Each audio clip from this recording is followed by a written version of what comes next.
أعوذ بالله من الشيطان الرجيم. بسم الله الرحمن الرحيم. إذا وقعت الواقعة ليس لوقعتها كاذبة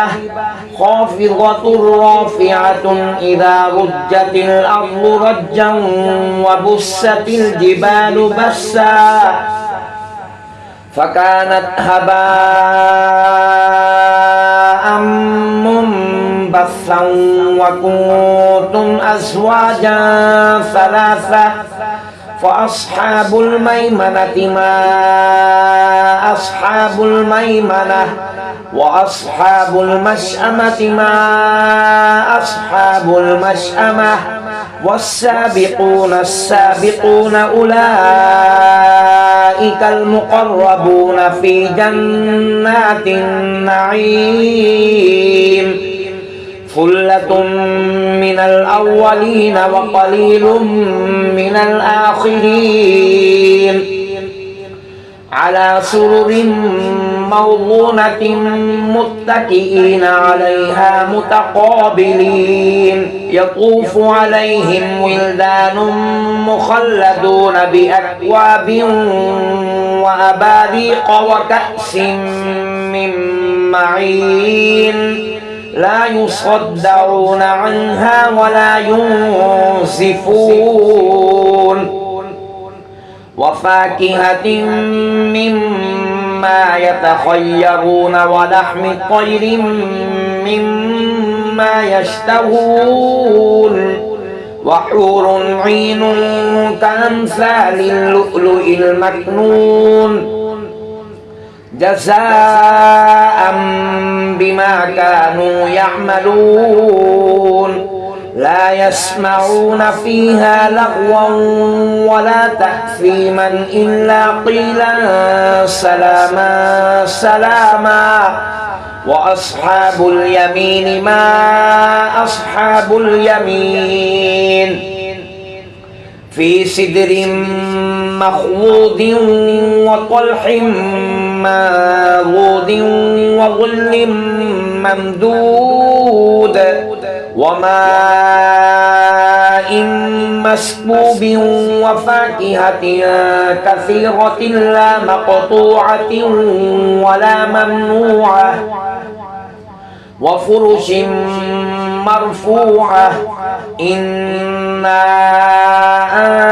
أنشأناهن إنشاء فجعلناهن أبكارا عربا أترابا لأصحاب اليمين ثلة من الأولين وثلة من الآخرين. وأصحاب الشمال ما أصحاب الشمال في سموم وحميم وظل من يحموم لا بارد ولا كريم إنهم كانوا قبل ذلك مترفين وكانوا يصرون على الحنث العظيم وكانوا يقولون أإذا متنا وكنا ترابا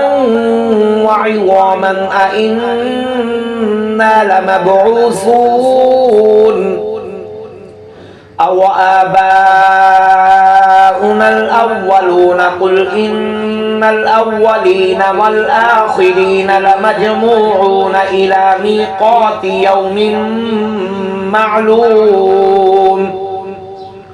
ثم إنكم أيها الضالون المكذبون لآكلون من شجر من زقوم فمالئون منها البطون فشاربون عليه من الحميم فشاربون شرب الهيم هذا نزلهم يوم الدين نحن خلقناكم فلولا تصدقون أفرأيتم ما تمنون أأنتم تخلقونه أم نحن الخالقون نحن قدرنا بينكم الموت وما نحن بمسبوقين على أن نبدل أمثالكم وننشئكم فيما لا تعلمون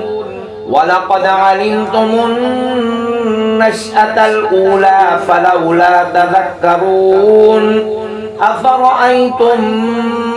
ما تحرثون أأنتم تزرعونه أم نحن الزارعون لو نشاء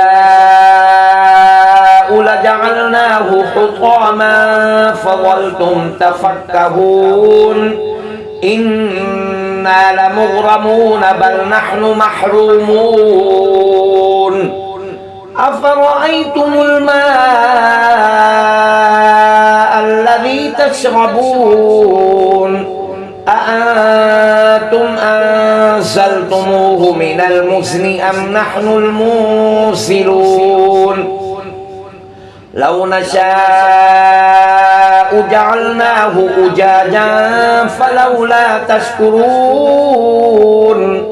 أفرأيتم النار التي تورون أأنتم أنشأتم شجرتها أم نحن المنشئون نحن جعلناها تذكرة ومتاعا للمقوين فسبح باسم ربك العظيم فلا أقسم بمواقع النجوم وإنه لقسم لو تعلمون عظيم إنه لقرآن كريم في كتاب مكنون لا يمسه إلا المطهرون تنزيل من رب العالمين أفبهذا الحديث أنتم مدهنون وتجعلون رزقكم أنكم تكذبون فلولا إذا بلغت الحلقوم وأنتم حينئذ تنظرون ونحن أقرب إليه منكم ولكن لا تبصرون فلولا إن كنتم غير مدينين ترجعونها إن كنتم صادقين فأما إن كان من المقربين فروح وريحان وجنة نعيم وأما إن كان من أصحاب اليمين فسلام لك من أصحاب اليمين وأما إن كان من المكذبين الضالين فنزل من حميم وتصلية جحيم إن هذا لهو حق اليقين فسبح باسم ربك العظيم صدق الله العظيم